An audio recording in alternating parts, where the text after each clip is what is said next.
The Republican Party are the Washington Generals. Yesterday I did a video on that I'm proud to be Republican and you should be too. And today I feel the exact opposite. I'm not going to lie. You might be going through this as well. The up and down.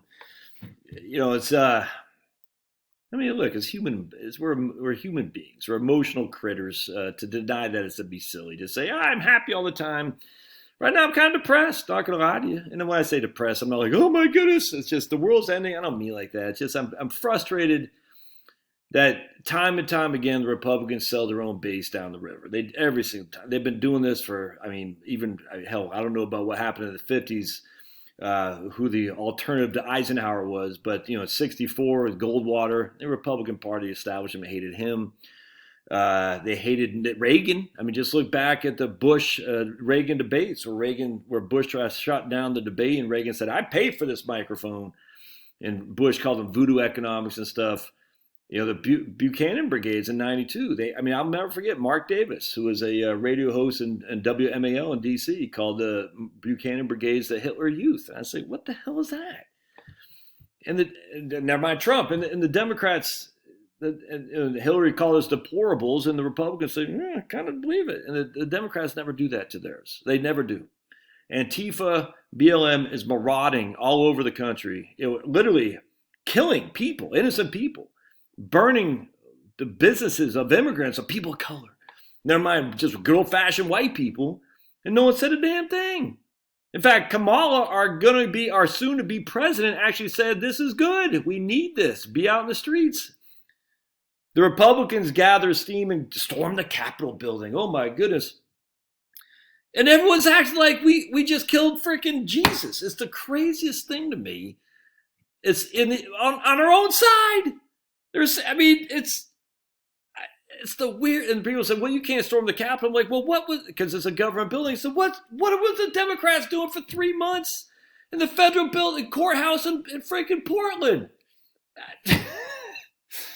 It's the most frustrating thing in the world. But it's the frustrating thing isn't that the Democrats, because the media. Look, I hate that crap. I hate, how you guys, that bothers. I'm not going to lie to you. I can deal with that more than my own side once again selling their own base down the river. It's like, someone said it, it's like the Republicans want new voters. If that they don't like their voters, they want a new voters. It's the weirdest thing, man. And I don't get it. I don't get it. It's the most frustrating thing in the world. And I sit there to I did the video. I'll probably be Republican. You should be too. And I am. But then I start wondering, maybe it's not the Republican Party with a capital R. Maybe it's just some circumstance of divine intervention. Thankfully, Reagan won, not George H.W. Bush, to beat communism. Would the Republican Party have done the same? I don't think so. Not the same folks who said voodoo economics. That was George H.W. Bush.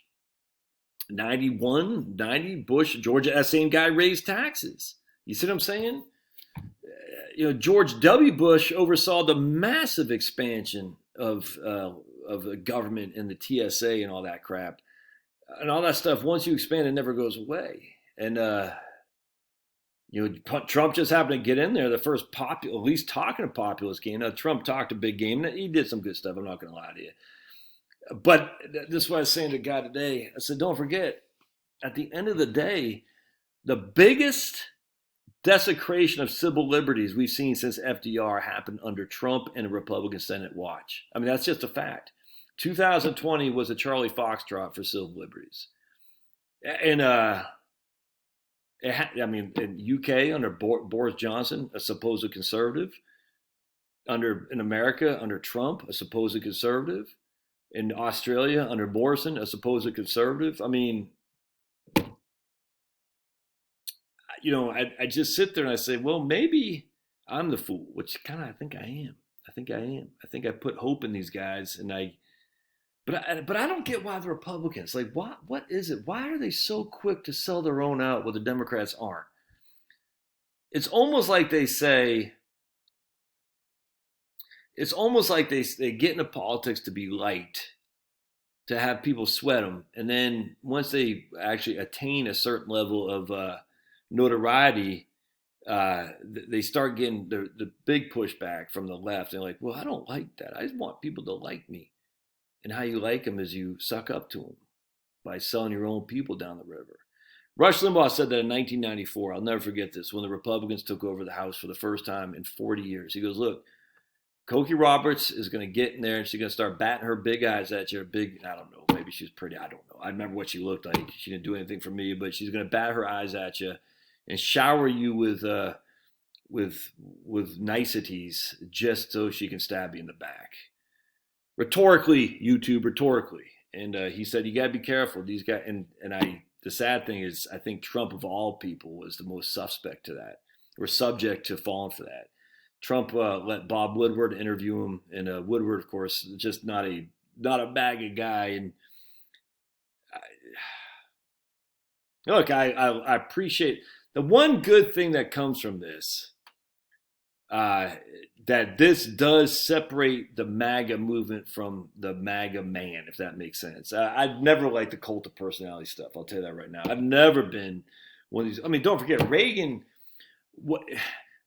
was a duly elected Californian governor. It wasn't like Reagan just came off the set of whatever, some movie actor, and went and became president. I mean, he was in politics a long time. He was a union president of the Screen Actors Guild back in the 40s. He was GE. He gave speeches on behalf of GE through the 50s and 60s. They were such the most phenomenal speeches you ever see. It wasn't like he just showed up. So he was a political, he had political chops for sure. And I think Reagan signed the first abortion bill in California too, by the way. And don't forget, he did sign Simpson-Masoli, the Legal Immigration Act in 1986. So even when we look at Reagan, he still had some flaws big time in terms of his politics. Without question, he did. Trump had huge flaws, way more than Reagan. And so what I think is ultimately a good thing for this clown show that we see in D.C. now. Oh my goodness, they're storming the Capitol. Oh no. Like, well, what happened in Oregon? What happened in Seattle? What happened in Atlanta? Just the whole thing's nuts. You know it's nuts. I know it's nuts. I think the good thing that happens, though, it does say, look, man, Trump has been grossly or way weakened because of this. And I think that's not a bad thing. I did not like the idea, like the Stacey Abrams is now going to be the kingmaker on the left. And look, we'll see how that shakes out. But I didn't like the idea of Trump being the kingmaker on the right. I didn't like that. I didn't like the idea of Trump running against in 2024. No, I don't want the cult of personality. I don't want the movement around a guy. I want the movement around the movement, the philosophy of a populist right. And that's not going away. It didn't go away when the Tea Party got discredited. It didn't go away when they're all trying to pin Charlottesville on people. That didn't go away. And because the reason is because we know it's stupid. They're trying to put things on you that you don't subscribe to. You're like, no, that's not me. That's not me. But they're trying to put Charlottesville on anybody who says anything that the left doesn't like. Whatever. They're going to try to put this stuff on. Oh my goodness, you want to storm the Capitol by the same people who are literally storming the Capitals. It's crazy. It's frustrating. And the Republican Party says, yeah, man, no, I don't want anything to do with anything. I just want to be loved by Cokie Roberts. I think she since passed, R.I.P. But it is frustrating because you're sitting there thinking, why can't the Republicans just stand up for once, man? Once. And just say, you don't have to say, no, we shouldn't be storming the Capitol buildings, but you don't have to go and say, this is the worst episode we've ever seen. I'm like, dude, where were you, Kevin McCarthy, in 2020? Oh, that's right. You were the House, not the Speaker of the House, but the Republican leader, whatever, the House Minority Leader. I don't know what the hell it's called. And all this happened under your watch. Now, you had no authority, supposedly, but you were the number one Republican in the House of Representatives. Mitch McConnell, you were the number one Republican in the Senate. Donald Trump, you were the number one Republican in the most powerful man in the universe. In 2020 happened. The biggest violation of civil liberties we've seen since FDR, and none of you did anything. Well, we believe in federalism. We believe in this. No, you don't. No, you don't. You don't believe in that. How do we know? Because the minute a law gets passed, you're going to say this applies to everybody. You just didn't want to take a stand. And you chose to be in the muddy middle. And of course, you know what happens to things that run in the middle of the street? They get plowed, man. You got to choose a side. And the side has got to be conservatism, populism. It's got to be. For me, sadly, I don't think the Republican Party is ever going to get around that. I truly don't. I get it. Josh Hawley, I like him. Tom Cotton, I like him. They have two different perspectives on what happened in terms of the election and all that. They both make sense. Ted Cruz, like him. I don't think they're the majority of the Republicans. I don't, unfortunately. So I'm somewhat cautiously optimistic about 2022, a new band of populist Republicans, but I don't know, because I think what's going to happen is the mainstream Republican Party, the establishment, the GOP, lowercase e, is going to say, look, they love this with Trump, that they can now discredit him and all his supporters. They love it, because they'd rather be the captain of a sinking ship than an also-ran of a booming economic revival in the United States. Because that's how narcissistic they are. Man, though, it's just so frustrating. You're like, dude, it's really frustrating, because, in 2017, 18, we had the House, the Senate, and the presidency, and it's like, but I keep looking. I'm the biggest fool, because how much more can you see that the Republican Party, they don't want to do what they say. They don't. And look, there are people in there that will, but it's the business. The Republican Party, the Democrat Party is the business, man. And to take over the business, every now and again we get a guy that comes in, Reagan and Trump, Pat Buchanan, but they're few and far between, and then they dwindle, and then we're right back to the marching orders of Kelly Loeffler is better than, what's his name, Warnock. Really? I don't know. So what are you going to do? I don't know. It's frustrating. Washington Generals strike again with no ability to stand up. Trump stands up to the media, which was fantastic, but Trump, why do you got to sell your own people down the river, Trump, with Brian Kemp? I tell you, I don't like Brian Kemp. I'm not going to vote for him in 2022 because of this, but I don't think he'll run for re-election. But I mean, what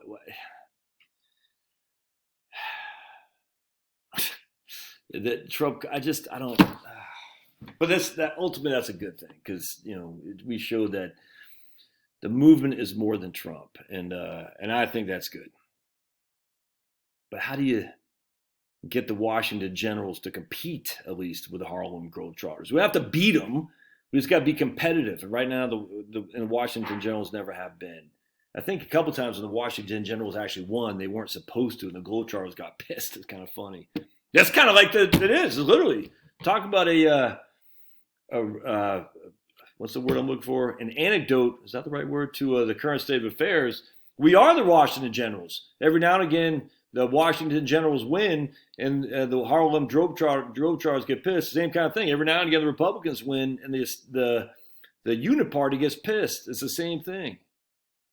It's the same thing. So frustrating. Maybe we should just join the Democrats and say, you know something? If we join the Democrats and bring a populist movement, we will have a whole lot more shields, because with that D behind your name, the media would be a lot more inclined to support you. That might be the way to go. Maybe I should run here as a Democrat for state Senate and say, I'm going to do populist stuff and see if I can't beat the crazy left. I'm literally not going to, but maybe that's the way to go. Maybe the Republican Party, the populists, should join the Democrats. And you can stealthily take over the party, just like the Democrats have stealthily taken over many institutions. I was reading the freaking magazine on the National Review, and I tell you, go back to O'Sullivan's Law. Anything that's not explicitly right-wing will become left over time. National Review, perfect example of that. Just reading their local things today, and just it's like it's crazy. They want Biden more than they wanted Trump. They wanted Hillary more than they wanted Trump. That's nuts to me. That's a National Review. Oh, so crazy. Anyway, love to hear your thoughts. What's the next step? It's okay to be depressed. Emotional animals human beings are. But life goes on. The funny thing is 2020 was the most financially successful year I've ever had. Financial success, so it doesn't bring happiness necessarily. And look, I'm happy, but not because I'm financially successful. I'm happy just because I am. But financial success doesn't hurt. But it just goes to show you that just because you're financially successful doesn't mean you're not going to be immune from the day-to-day up and down of your emotional swings. And I'm an emotional guy. It's the Irish in me, man. I'm not stoic by any stretch. Some days I'm like, oh, John Ossoff. Like last night, I was like, John Ossoff is my senator. Oh, like I can deal with Warnock. I don't, for some reason, that guy doesn't bother me as much as Ossoff. The rich white kids I can't stand. And some people make a good point. Look at freaking Purdue. I don't know what his backstory is. I don't know if he got money from his dad. I don't know. But Trump, perfect example of that. But, it's still frustrating. All right. Like your thoughts. We'll see you.